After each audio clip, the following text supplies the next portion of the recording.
अस्सलाम वालेकुम, मेरा नाम है doctor Farooq. I welcome you in lecture 2 of business ethics and corporate social responsibility. तो इस लेक्चर में हम आज बात करेंगे मॉरल रीजनिंग के बारे में। मॉरल रीजनिंग का जो प्रोसेस है, यानी अखलाकी जवाज़ किसी भी चीज़ को देने के लिए आपके पास जो प्रोसेस है उसको कैसे आपने फॉलो करना है। एथिकल डायलेमास होते हैं। डायलेमास एक ऐसी सिचुएशन होती है जहाँ बंदा जो है ना फंसा होता है, काम भी अनएथिकल होता है लेकिन कोई और रास्ता भी नज़र नहीं आ रहा होता कोई भी काम करवाने के लिए। फिर तीसरी चीज़ है case studies of ethical decision making. और ऑब्वियसली आपके क्विज के बारे में अपडेट हम क्लास में लेंगे। सो मॉरल रीजनिंग प्रोसेस क्या होता है? It is a systematic process of evaluating and making ethical decisions. अगर कोई भी आपने एथिकल डिसीजन लेना है उसके लिए आपने एक सिस्टमैटिक प्रोसेस फॉलो करना है जिसको हम अगली स्लाइड में फॉलो करेंगे। एक मिसाल के साथ मैं आपको बताऊंगा उसको। सो मॉरल रीजनिंग प्रोसेस में सबसे पहला जो जो स्टेप है वो है recognise the issue. Recognise the moral issue, यानी अगर आप कोई भी डिसीजन लेना चाहते हैं मॉरल रीजनिंग प्रोसेस में, सबसे पहले आपने इशू को रिकॉग्नाइज करना है। उसके साथ मैंने लिखा है begin by identifying the ethical dilemma, a decision that needs to be made, it is essential to be aware of the ethical aspect. किसी भी सिचुएशन में आपने एथिकल डिसीजन कैसा लेना है, ठीक है। Recognise the moral issue, for example आपको पता चल जाता है कि दो बंदे हैं, उनकी आपस में शादी हुई है and they are not behaving well with each other, और one person is not behaving well with each other, तो आपके लिए ज़रूरी है कि आप उस उनकी सिचुएशन को समझें। या फॉर इंस्टेंस अक्सर पाकिस्तान में कहा जाता है कि पाकिस्तान में हाउसिंग सोसाइटीज़ बन रही हैं तो जनाब उसकी वजह से दरख्त काटे जा रहे हैं। तो ऑब्वियसली ये मॉरल इशू है, गर्मी की वजह से सारे लोगों में इशू हो जाता है। और जहाँ पे हाउसिंग सोसाइटीज़ अपनी हाउसिंग सोसाइटी बनाती हैं, वो चाहे एग्रीकल्चर लैंड हो उसको वो कंस्ट्रक्शन लैंड डिक्लेयर करवा देते हैं। तो ये भी एथिकल इशू हो सकता है। अब ये आपका काम है, कोई भी आपके पास सिनेरियो है, आपने पहले उसको मॉरल इशू के तौर पर रिकॉग्नाइज करना है। अगर आपको लगता है कि यार ये मॉरल इशू नहीं है, this is some legal battle and nobody can say that this comes under business ethics और सीएसआर, तो फिर आप उसको वहीं से ही खत्म कर सकते हैं। अब अगर आपको पता चल जाता है कि हाँ भाई कोई भी चीज़ मॉरल इशू है, तो फिर आप उसको देख लेते हैं। तो जो सेकंड स्टेप है वो है गैदर रेलेवेंट इन्फॉर्मेशन। अब आपको पता चल गया हाँ भाई ये अखलाकी इशू तो है कि दरख्त नहीं काटने चाहिए जहाँ हाउसिंग सोसाइटीज बन रही हैं। तो फिर अब आपने ये देखना है कि उसकी रेलेवेंट इन्फॉर्मेशन क्या है। Collect all the pertinent data and facts related to situation, ensure you have a comprehensive understanding of the issue। अगर लेट्स से पहले तो ये कि अपने अखलाकी तौर पर आपने कहा कि हाँ भाई अखलाकी तौर पर ये बात तो ठीक है कि दरख्त नहीं काटने चाहिए सोसाइटीज को, लेकिन क्या वाकई हाउसिंग सोसाइटीज दरख्त काट रहे हैं, क्या वाकई कोई इन्वॉल्व है? तो उस इशू की कंप्रिहेंसिव अंडरस्टैंडिंग आपके लिए जरूरी है। आपने रेलेवेंट इन्फॉर्मेशन इंक्लूड करना है। अगर दरख्त काटे जा रहे हैं तो there must be some institution जिसको रोकना चाहिए, वो रोक रहा है या नहीं रोक रहा। और अगर लेट से एक ज़मीन है एग्रीकल्चर लैंड, उसको किसी ने कंस्ट्रक्शन लैंड डिक्लेयर करवा दिया है, तो फिर उसमें हाउसिंग सोसाइटी का कसूर कहाँ हुआ? जो अथॉरिटी है जो लैंड की स्टेटस को कन्वर्ट करती है, हो सकता है उसने अनएथिकल डिसीजन लिया हो। ठीक है, तो इस तरीके से आपने ज़्यादा डाटा इकट्ठा करना है ताकि सिचुएशन को आप बेहतर तौर पर अंडरस्टैंड कर सकें। तीसरा जो तरीका है वो आपने क्या करना है, स्टेक होल्डर्स आइडेंटिफाई करने हैं। वंस आपको पता चल गया हाँ भाई ये काम हो तो गया है, लेकिन उस काम के स्टेक होल्डर्स कौन से हैं। फॉर इंस्टेंस एक हाउसिंग सोसाइटी कोई जगह पे पहले वहाँ पे एग्रीकल्चर लैंड था और वहाँ पे लेट्स से कोई फ्रूट्स या प्लांट्स थे और उस पे एक सोसाइटी बनी है। तो वहाँ पे स्टेक होल्डर्स कौन कौन थे, ठीक है। कोई वाइल्ड लाइफ डिपार्टमेंट को भी बचाने वाला था या प्लांट्स को बचाने वाला था, एग्रीकल्चर डिपार्टमेंट से कोई बंदा था, किस कौन कौन स्टेक होल्डर्स थे। Determine who is affected by the decision and how, consider both internal and external stakeholders. तो आपने बहुत सारे स्टेक होल्डर्स को, both internal and external, internal हो सकते हैं लेट से जो लोग जो अथॉरिटीज हैं या जो हाउसिंग सोसाइटी है। एक्सटर्नल स्टेक होल्डर्स कौन से हो सकते हैं, लेट से ये काम अगर मुल्तान में हो जाता है या इस्लामाबाद में हो सकता है तो वहाँ के रिहायशी ऑब्वियसली उनको फ़र्क पड़ता है।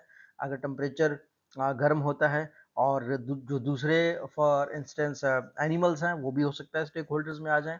ठीक है, स्टेक होल्डर्स में जनरली आपकी जो सोसाइटी की बेटरमेंट के लोग हैं, जो एनजीओज वगैरह होते हैं, जो प्लांट प्रोटेक्शन वगैरह में काम कर रहे होते हैं, हो सकता है वो भी आ जाए। सो आपने आपका काम होता है आइडेंटिफाई करना स्टेक होल्डर्स को। उसके बाद आपने क्या करना है, अल्टरनेटिव एक्शंस ढूंढने हैं। brainstorm various courses of actions and assess their ethical implications। अब ये देख लीजिएगा कि ठीक है, इश्यू हो गया है, अब आप उसने उसकी तरफ सोल्यूशन की तरफ आना है। आपने ये देखना है कि what can be the way forward for this right now. और यहाँ पे अगला स्टेप आपका होगा कि आपने एथिकल प्रिंसिपल्स को फॉलो करना है। आपको जो पिछले लेक्चर में 4 थ्योरीज हमने पढ़े थे, डेंटोलॉजी की थ्योरी थी, यूटिलिटेरियनिज्म की थ्योरी थी, वर्चुअल एथिक्स की थ्योरी थी, या सोशल कॉन्ट्रैक्ट थ्योरी थी, उसके हिसाब से आप ये देख लीजिएगा कि कौन सा एथिकल डिसीजन लेना आपके लिए आसान होता है। मैं आपके लिए बड़ा सिंपल कर देता हूँ। वहाँ पे मैंने आपको मिसाल दी थी कि यूटिलिटेरियनिज्म की थ्योरी है, उसको आप अप्लाई करें। अगर आपको लगता है कि सोसाइटी बनने से ज़्यादा फायदा है कंपेयर टू एक जगह पे प्लांट्स होने चाहिए, तो आपको कि ठीक है यार, सोसाइटी बनाते रहो, क्योंकि हो सकता है सोसाइटी बनने से लाख लोगों का रोजगार हुआ था, वहां पे जो एग्रीकल्चर लैंड था उससे पहले 5,000 लोगों की नौकरी थी। तो दूसरी चीज क्या होती है कि आप अगर थ्योरी अप्लाई करते हैं डेंटोलॉजी का, तो वो कहता है कि आप जो इनहेरिटेड जो आप में से जो राइचियसनेस है उसको आपने फॉलो करना है कि भाई सारा एनवायरनमेंट इम्पैक्ट हो रहा है, तो पूरी ग्लोबल लोग इम्पैक्ट हो रहे हैं, तो उस एस्पेक्ट को भी आप देख सकते हैं।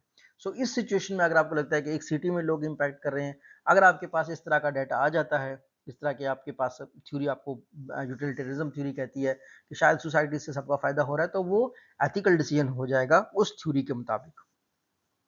सोशल कॉन्ट्रैक्ट थ्योरी अगर आप अप्लाई करना चाहें, उसमें आप देख लीजिएगा कि भाई क्या मुआहिदा हुआ है वहाँ के लोगों का। अगर लेट से वहाँ कुछ लोग रहते थे उस एग्रीकल्चर लैंड के पास, उनको कोई बेहतर ज़मीन दिया गया है और उनको कोई और एग्रीकल्चर लैंड दिया गया है, और ये वाली जो ज़मीन थी इसका सोसाइटी के अलावा कोई और रास्ता ही नहीं था, जो और जहाँ से पॉसिबल जगह थी वो ज़्यादा ग्रीनर थे, ज़्यादा एग्रीकल्चर के थे, तो आप सोशल कॉन्ट्रैक्ट थ्योरी के मुताबिक आप कह सकते हैं सोसाइटी सारे अपने वादे निभा रही है, तो वो एथिकल डिसीजन है, इस चीज़ को उन्हें कंटिन्यू करना चाहिए।